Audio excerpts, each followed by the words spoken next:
Hi everybody, in this video we're going to introduce to you the first of a vast collection of identities that we tend to use in trigonometry. Now if you recall from your previous algebra class, you may have remembered that all the equations can be broken down into three different types. The first type is what we call a conditional equation, which is an equation that is true for only a certain collection of values of x. The second type was what we called contradictions, such as x plus 1 is equal to x plus 2. There is no value of x that can make that true, so we call that a contradiction. And the last type was called identities, such as, and an example of that would be 2x plus 2 is equal to 2 times the quantity of x plus 1. That mathematical statement will be true for basically any value of x. Now in this context, and when we introduced this idea, it was more of a statement of the painfully obvious, because there's really not too much you can do with this. Now that all changes when we get to trigonometry. Okay, in trigonometry we will introduce a collection of identities, such as one right here, which again is true for every value of x, or theta in this case. But now these identities can be used to make problems that may not be solvable looking in this format, but may be solvable in this format. Okay, and these are the most straightforward ones because these are the reciprocal identities. Recall that sine of theta is equal to y over r, and then cosecant of theta is defined as r over y. So it makes sense that this statement will be true. Similarly, since cosine and secant are reciprocals, this statement happens to be true. This is another identity. And finally, since tangent and cotangent are reciprocal, we have this right here. Once again, true for every single value of theta. And of course, since these are true, these three statements will also be true. Now, some of the problems that you are going to encounter are problems that look like this. For example, here we want to find the value secant, given that the value of cosine is negative 2 divided by the square root of 20. Of course, we can go ahead and use that famous identity. Cosecant of theta is equal to 1 over secant theta. Or more importantly, sorry, secant of theta is equal to 1 divided by cosine of theta. Therefore, secant of theta is going to be this negative the square root of 20 divided by 2. And boom, you are done. Well, actually no, because you could actually simplify this, because it turns out the square root of 20 is 4 times the square root of 4 times 5 divided by 2. Okay, square root of 4 is 2, so we have negative 2 square root of 5 divided by 2. And this actually simplifies to the negative square root of 5. That would actually be our simplified answer. Okay, another thing that we want to look at are the values of all 6 trig functions depending upon what quadrant your angle actually lies in. Now, if your angle lies in quadrant 1, then everything is positive. Therefore, all of your function values will be positive. But that changes when you get to quadrants 2, 3, and 4. In those particular cases, you will only have 2 positive values. There will only be 2 functions that happen to be positive. Now, in quadrant 2, x is negative and r is positive. That means that cosine theta and its reciprocal must be negative.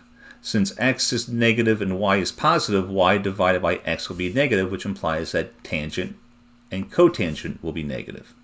And of course, since y and r are positive, of course, sine and its reciprocal cosecant will be positive. In quadrant 3, both x and y are negative while r is positive. That means that sine, cosine, negative divided by positive, and their reciprocals will be negative. Now, in turn for tangent, since we're dividing a negative number by a negative number, we will have the result will be positive. And its reciprocal will also be positive. Okay, and those will be our 2 positive values.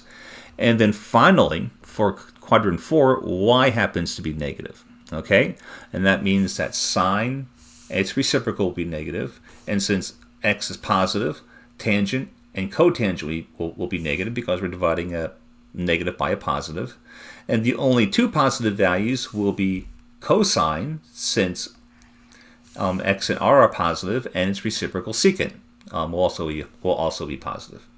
And with that in mind, we can actually use that to actually solve these particular problems. Now, one way is to look at the angle, okay, decide what quadrant it is, and then refer to the table in the previous slide. Or what you can do is this. Take a look at 260 and just draw it out. Okay, that's in quadrant 3, which tells me that x has to be negative and y has to be negative, right? And r is always positive. Okay, so that means that sine has to be negative, cosine has to be negative, cosecant has to be negative, and secant has to be negative. Okay, now dividing two negative values for tangent, y over x will give us something positive, and therefore we'll also get positive for its reciprocal. So you don't need to use the table. You can actually draw a picture and actually figure this thing out for yourself, which is what I would prefer you do, instead of basically relying on the table all the time.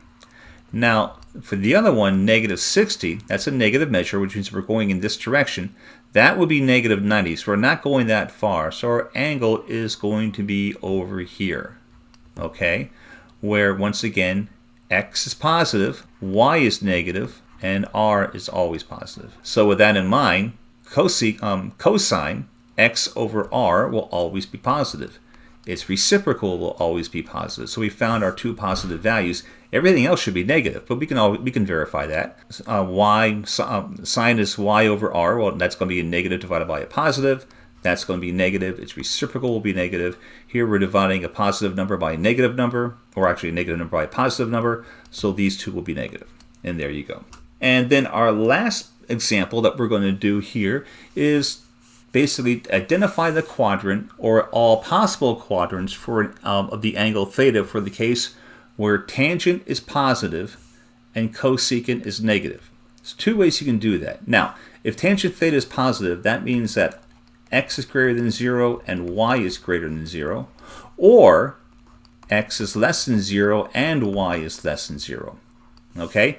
Now for cosecant, remember cosecant is going to be r over y. R is always positive, so if cosecant is less than 0, that implies that y must be less than 0. So for cosecant to be negative and tangent to be positive, that means that y has to be less than 0. Then for tangent to be positive, x also must be less than 0, and that is quadrant 3.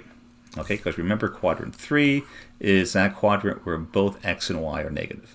Okay, the other way to do that is basically to use your table, which is probably the least preferred way because using your table is memorization. This right here is learning. All right, so we have tangent is greater than 0.